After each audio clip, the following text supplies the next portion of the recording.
Hello बच्चों, चलिए प्रश्न देखते हैं। लिंग संलग्नता क्या है? मनुष्य में हीमोफीलिया रोग की वंशागति का इस आधार पर विवरण दीजिए।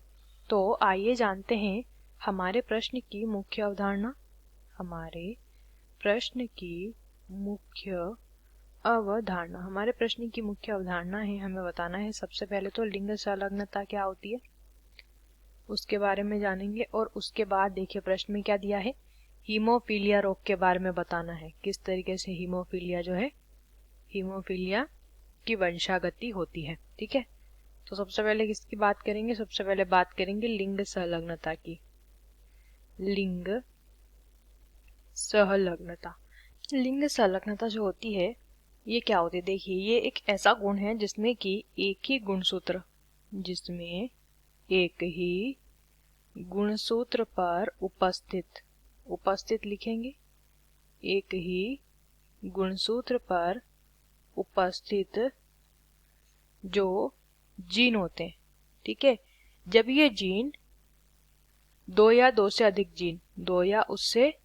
अधिक जीन की हम बात कर रहे हैं, एक जीन की हम बात नहीं कर रहे हैं, 2 या 2 से अधिक जीन जब एक साथ कहां से?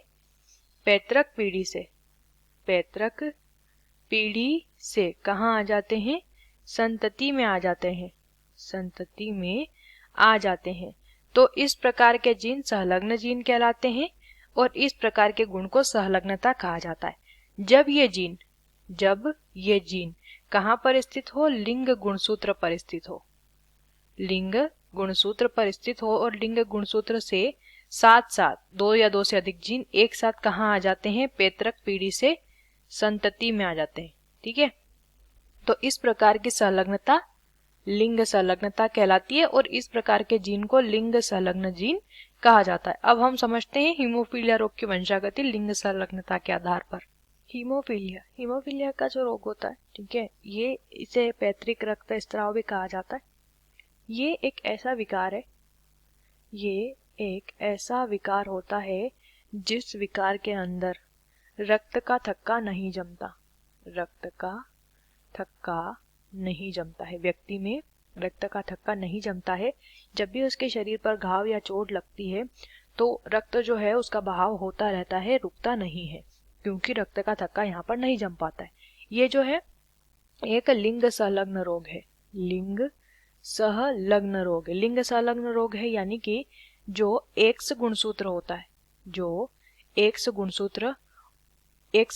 क्या है? एक लिंग गुणसूत्र है। इस पर ये रोग क्या होता है? इस रोग का जीन संलग्न होता है और पैतृक पीढ़ी से संतति में आता है।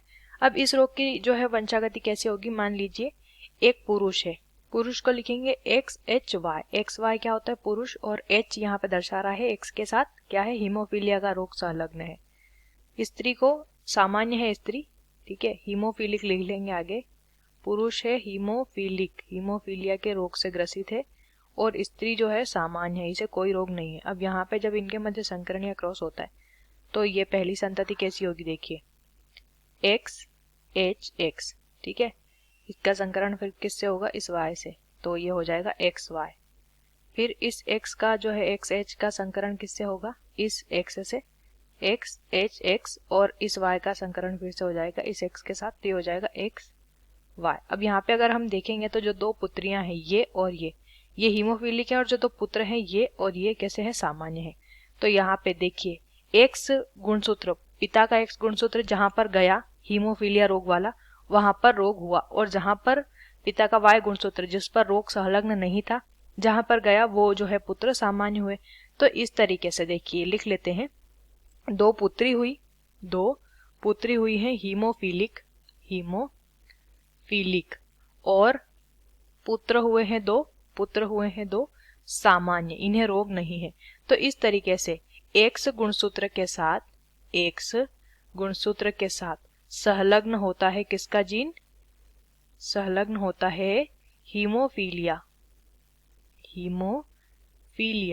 रोग का जो जीन होता है वो संलग्न होता है, और इस तरीके से ये जीन कहाँ? पैतृक पीढ़ी से कहाँ आ जाता है? संतति में। और संतति में भी कैसे जाएगा? जहाँ पे X गुणसूत्र जो कि प्रभावित है हीमोफीलिया जीन से वो एक्स गुणसूत्र जब संतति में प्रवेश करेगा उसे हीमोफीलिया रोग होता है।